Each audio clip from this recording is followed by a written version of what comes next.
Brett and Sarah, 49-year-old Liat Beinin was kidnapped during the attack on October 7th. Her husband, 49-year-old Aviv Atzili, was also kidnapped, and it was just today she found out her husband was murdered. There will be no one left behind. 49-year-old Liat Beinin was among the dozens of Israeli and Thai hostages released by Hamas on Wednesday. Liat Beinin is safe in Egypt. She's crossed the border. I talked with her mother and father. They're very appreciative, and things are moving well. Several other U.S. citizens are still being held captive.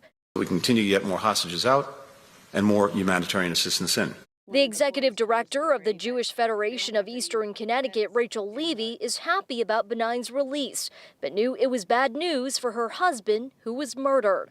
It was a huge sigh of relief, but also an incredible bad feeling that Aviv was not okay. Levy says she traveled to Israel end of October for a solidarity mission, making sure no one felt alone. This is about terrorism winning, that if Hamas wins this war, this shows that terrorists are winning. We would not let that happen on 9/11. We went, as soon as the Twin Towers were hit, that was the beginning of war. Congressman Joe Courtney says he made sure he did everything possible to keep Beinin and her husband's capture high on the agenda.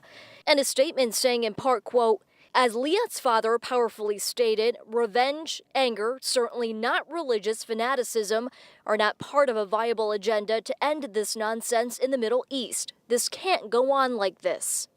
Now, we have not been told when Atzili was murdered. We did also hear back from Jerry Fisher, who is Beinin's cousin, and he plans on speaking to us sometime this evening. We'll have more from him tonight at 10.